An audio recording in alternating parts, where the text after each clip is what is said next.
अस्सलामुअलैकुम फ्रेंड, मैं हूं तनवीर असफर और आप देख रहे हैं तनवीर भाई यूट्यूब चैनल। दोस्तों, आज की वीडियो के अंदर मैं उन एप्लीकेशंस के बारे में बात करूंगा जो एक यूट्यूबर के मोबाइल फ़ोन में लाजमी होनी चाहिए। देखें, जो एप्लीकेशंस मैं आपके साथ शेयर करने वाला हूं, इसका ये मतलब नहीं है कि इनसे हट के जो बाकी एप्लीकेशंस हैं वो काम की नहीं है, ऐसा नहीं है। ये वो एप्लीकेशंस हैं जिनके साथ मेरा पर्सनली एक्सपीरियंस काफ़ी अच्छा रहा है। तो चलें जी, बिना टाइम वेस्ट किए अपनी एप्लीकेशंस की तरफ आते हैं।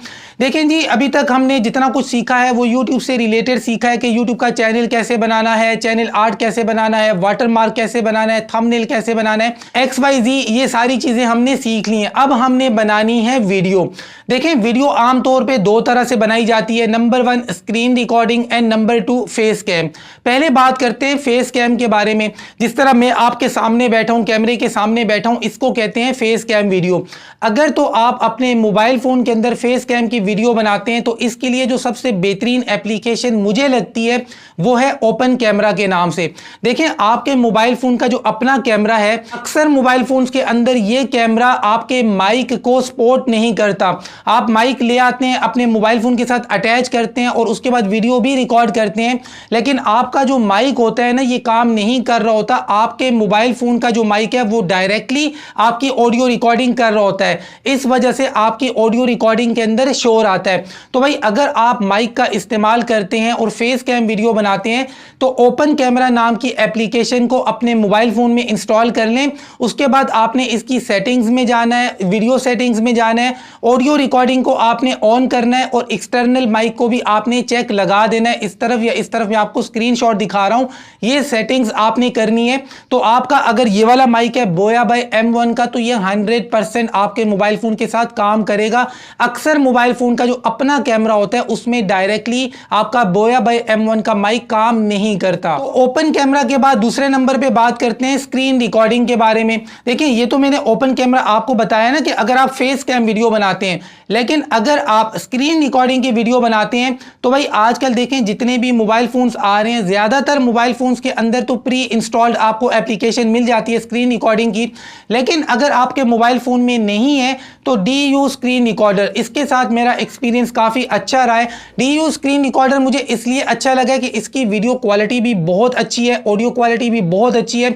उसके बाद अगर आप फ्रंट कैमरा ऑन करके मतलब वीडियो रिकॉर्ड करना चाह रहे हैं कि आप स्क्रीन रिकॉर्डिंग कर रहे हैं, साथ में अपना फेस दिखाना चाह रहे हैं, तो ये ऑप्शन भी इसके अंदर मौजूद है। उसके बाद जी, अगर आप किसी चीज़ को पॉइंट आउट करना चाह रहे हैं, कोई सर्कल बनाना चाह रहे हैं, कोई भी चीज़ बनाना चाह रहे हैं, तो उसके लिए अलग से आपको ब्रश दिया जाता है। तो ब्रश को इस्तेमाल करके आप किसी भी चीज़ को पॉइंट आउट कर सकते हैं। तो इसलिए भाई स्क्रीन रिकॉर्डिंग के लिए मुझे जो एप्लीकेशन सबसे ज़्यादा पसंद है वो DU स्क्रीन रिकॉर्डर है। तो अब आगे बात करते हैं। देखें, यहां तक हमने बात की है वीडियो बनाने के लिए, चाहे आप फेस कैम वीडियो बना रहे हैं या स्क्रीन रिकॉर्डिंग कर रहे हैं, तो दोनों के बारे में आपको मैंने बता दिया। अब आगे बात करते हैं एडिटिंग के बारे में। आपने वीडियो बना ली, अब आपने करनी है एडिटिंग। देखें, एडिटिंग के लिए बहुत ज़्यादा एप्लीकेशन हैं, ख़ास तौर पे एंड्रॉयड के अंदर तो बहुत ज़्यादा एप्लीकेशन हैं। काफ़ी सारी मैंने इस्तेमाल की हैं, लेकिन मेरा पर्सनली जो एक्सपीरियंस सबसे अच्छा रहा है वो काइन मास्टर के साथ रहा है। शर्त यह है कि काइन मास्टर का जो लेटेस्ट वर्जन है आपने इसको डाउनलोड करना है, इंस्टॉल करना है, ये पेड वर्जन होगा। तो काइन मास्टर के अंदर आपको वो तमाम तर फीचर्स दे दिए जाते हैं जो आपको चाहिए होते हैं। वीडियो एडिटिंग के बाद अब आपने बनाना है थंबनेल। देखें, अगर तो आप मोबाइल फ़ोन के ऊपर थंबनेल बनाते हैं तो बहुत सारी एप्लीकेशन हैं, लेकिन दो एप्लीकेशन बड़ी ज़बरदस्त हैं। एक है पिक्सआर्ट और दूसरी है पिक्सल लैब। ये दोनों एप्लीकेशन बहुत कमाल की एप्लीकेशन है। इनमें से कोई एक आप सीख ले, आपका बेहतरीन थंबनेल बन जाएगा।